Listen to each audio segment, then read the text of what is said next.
जनता पार्टीमध्ये आता मोठ्या प्रमाणात बंडखोरी होताना आपल्याला पाहायला मिळते।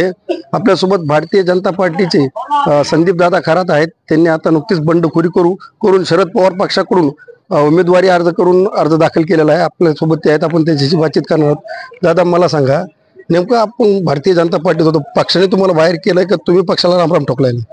नाही, मी पक्षाला रामराम नाही ठोकलेला। अक्षरशः शेवटची यादी येईपर्यंत मी वेटिंग केलं आणि भारतीय जनता पार्टीमध्ये मी काम जेवढं केलं होतं तर त्याचं फलित असं भेटल असं वाटलंच नव्हतं। मला स्वप्नातही विचार केला नव्हता आणि त्यामुळे त्यांनी मला म्हणजे जे डावललं, त्यानंतर हा निर्णय मी घेतला, लोक आग्रह खातर घेतला। पण आता भारतीय जनता पार्टीमध्ये आपण किती वर्ष काम केलं? मी 2014 पासून भारतीय जनता पार्टीमध्ये काम करत आलो आणि हे काम करत असताना 2015 आणि 15ला मला सगळ्यात अगोदर शहराध्यक्ष पदाची जिम्मेदारी भारतीय जनता पार्टीने दिलं आणि 2014 ते 16 काम करत असताना 16च्या होऊ घातलेल्या नगरपालिका निवडणुकीमध्ये आपण शहरामध्ये भाजपचा एकही नगरसेवक नसताना सत्ता पालट करून जनतेतून नगर अध्यक्ष निवडून आणला आणि नगरसेवकही निवडून आणले। हे काम मी त्या काळात केलं, त्यामध्ये सगळ्यांचा हातभार लागला। माझ्यासोबत जे कार्यकर्ते होते, त्यावेळेस पक्ष खूप छोटा होता, पण ज्यांनी तन्मनानं काम केलं रात्रंदिवस, त्या सगळ्यांचं मी या ठिकाणी म्हणजे खरं त्या काळामध्ये कौतुक करण्यासारखं होतं की कोणी नसताना एवढं सत्ता आणणं आणि आजपर्यंत ती टिकवणं, हे काम आपण त्या म्हणजे भारतीय जनता पार्टीत केलं। आता आपल्यासोबत आणखी कोणी उमेदवार आहेत का जे की बंडखोरी करतात, ज्यांना उमेदवारी मिळालेली नाही?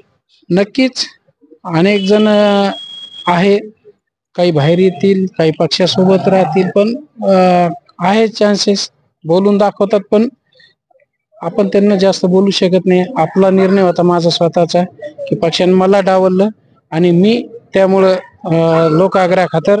नेमका आपला रोष कोणावर आहे? नेमकं तुम्हाला कोणी काढलंय असं वाटतं?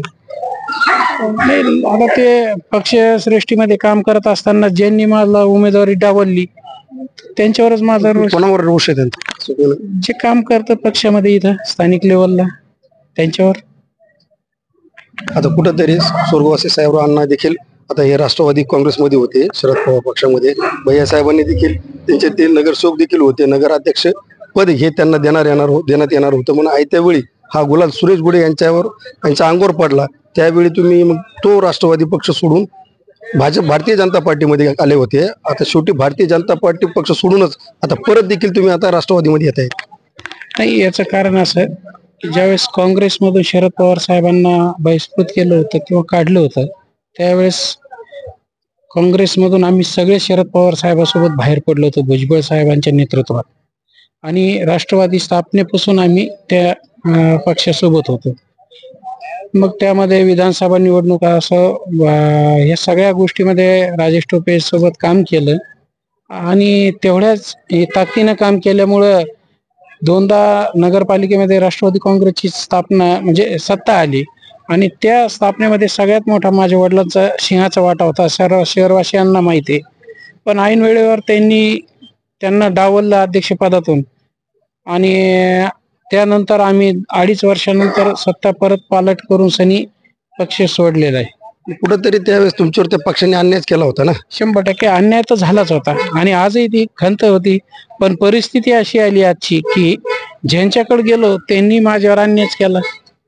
मग कुठं जायचं या नेमकं म्हणजे मी तर कुठं जाणार नव्हतो, अक्षरशः घरात थांबलो होतो 3 दिवस, परंतु माझ्या भागातल्या लोकांचा, शहरातील लोकांचा जो प्रेम होतं आणि त्यांचा जो रेटा होता, अक्षरशः काही लोक तर असे म्हणले मला, दादा आम्हाला कागदपत्र द्या, तुम्ही कुठेही चालल्या जा, आम्ही आमच्या पद्धतीनं लढू। आता कुठेतरी तोच पक्ष तुम्हाला न्याय दिला आता वाटतंय का? असं न्याय तर राहीलच ना, असं वाटतं मला की आपण त्या हिशोबाने आपण त्या ठिकाणी काम करत आलो आणि त्याच ह्याच्यानं काम करत आलो मी। नक्कीच आता संदीप दादा यांनी आपल्यावर झालेला अन्याय, पक्षाने आपल्याला कशा पद्धतीने डावलले देखील त्यांनी आपल्याला सांगितलेलं आहे। राष्ट्रवादी काँग्रेस, शरद पवार पक्ष नक्कीच मला न्याय दिला असं देखील त्यांनी म्हटलेले आहे। न्यूज 24/7 महाराष्ट्रासाठी कॅमेरामॅन अरविंद शुर्गेसह मी मंगेश कारके, अंबड।